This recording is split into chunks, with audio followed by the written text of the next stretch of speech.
আমরা দীর্ঘদিন ভোটাধিকার থেকে বঞ্চিত ছিলাম, কিন্তু সে কারণেই যারা জনপ্রতিনিধি ছিল তারা জবাবদিহিতার মধ্যে থাকতো না, তারা জনগণের কাছে আসতো না, তারা জনগণকে কাছে টানতো না, তারা এলাকার উন্নয়নের ব্যাপারে তারা কখনোই চিন্তা ভাবনা থেকে দূরে থাকতো। আমরা বলতে চাই, আগামী 12 তারিখ যারা এই এলাকায় বসবাস করেন, আপনাদের কাছে উদাত্ত আহ্বান, এই এলাকায় এই ভোটাধিকারের জন্য আমাদের অনেক সহযোদ্ধা রক্ত দিয়েছে, অনেক সহযোদ্ধা এখনো ঘুম আছে, অনেক সহযোদ্ধা পঙ্গুত্ব বরণ করেছে। জুলাই আগস্ট গণ অভ্যুত্থানে ছাত্র জনতা রক্ত দিয়েছে। জুলাই আমাদের শহীদ শরীফ ওসমান হাদি তার আত্মত্যাগ করেছে। আমাদের সহযোদ্ধাদের তাদের একটাই চিন্তা ছিল, এদেশ একটি গণতান্ত্রিক দেশ হবে, এদেশের মানুষের ভোটাধিকার বাস্তবায়ন হবে। আমরা যদি তাদের সাথে তাদের সেই রক্তকে সম্মান করতে চাই, তাদের আত্মত্যাগকে যদি আমরা সম্মান করতে চাই, আমরা যদি এদেশের নাগরিক হিসাবে আমাদের অধিকারকে বাস্তবায়ন করতে চাই, তাহলে 12 তারিখ আমাদের সকলকে কেন্দ্রে যেতে হবে। তাহলে আমরা বলতে পারবো আমরা এদেশের নাগরিক, আমরা এদেশের মালিক, আমাদের কথাই এই দেশের জনপ্রতিনিধি নির্বাচিত হয় এবং এই দেশে আমাদের কথাই আগামীর বাংলাদেশে যিনি রাষ্ট্র শাসন করবেন তিনি আমাদের ভোটে নির্বাচিত। আর যাদেরকে ভোট দিয়ে আপনারা নির্বাচিত করবেন, যখন এই এলাকার মানুষ ভোটের দেখা যাবে, যদি আজকে আপনি সবাই ভোটে অংশগ্রহণ করেন, আজকে যদি ভোট প্রদানের পার্সেন্টেজ 70 বা 80% হয়, তখন যে জনপ্রতিনিধি হবে সে কিন্তু আপনাদের কাছে জবাবদিহিতা থাকতে বাধ্য হবে। আপনারা তার কাছে যে বলতে পারবেন আমার ভোটে আপনি নির্বাচিত হয়েছেন, আপনি আমার কাছে জবাবদিহিতা দিতে বাধ্য। আপনার ভোটে যখন আমরা নির্বাচিত হব, আপনাদের সামনে আমরা তখন নেতা হতে আসবো না, সেবক হতে আসবো, আপনাদের ভাই হতে আসবো।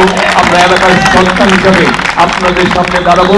আমরা রাজনৈতিকভাবে আমরা অনেকভাবে আমাদের হয়তোবা রাজনৈতিক প্রেক্ষাপটে আমাদের অনেক পদ পদবি ছিল।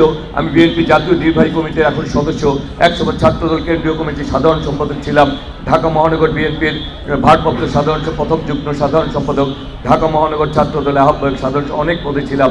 দীর্ঘ রাজনীতি করতে শতাধিক মামলার জর্জরিত হতে হয়েছে, 7 বার কারাগারে গিয়েছি, 8 বছর সাজা হয়েছে, 86 ডিবি রিমান্ডে ছিলাম, তারপরেও 2 বার মৃত্যুর হাত থেকে বেঁচে এসেছি। আল্লাহর রহমতে এখনো বেঁচে আছি। আগামী দিনে এই এলাকার আমরা রাজনৈতিক প্রতিহিংসার রাজনীতি করব না। আমরা সকলকে নিয়ে, সবাইকে নিয়ে, যারা এলাকার মঙ্গল চায়, যারা ঢাকা 9কে গড়তে চায়, আমরা সকলকে নিয়ে ঐক্যবদ্ধভাবে এই ঢাকা 9-এর উন্নয়নে আমরা কাজ করতে চাই। আমরা চাই আপনাদের কাছে জবাবদিহিতার থাকতে।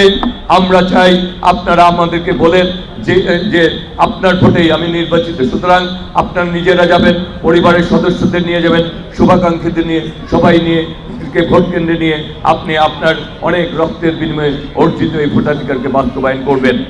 আর সর্বশেষ একটি কথা বলতে চাই, আমি আপনাদের সন্তান, আপনাদের ঘরের ছেলে। আমি এই এলাকার অলিতে গলিতে ঘুরে বেরিয়েছি। আজকে এখানে প্রথম আসেনি, আজকে এই মহল্লায় আমার হয়তোবা আজকে নিয়ে প্রায় 20-25 বার আমার এখানে আসা হয়েছে। হয়তোবা সংখ্যায় গড়লে তা আরো বেশি অনেক হবে। অনেকের সাথে আমার বন্ধুত্বের সম্পর্ক ছিল, অনেকের সাথে ভাইয়ের সম্পর্ক ছিল, সামাজিক সম্পর্ক ছিল। এই কমিউনিটি সেন্টারে অনেক দাওয়াত খেতে এসেছি।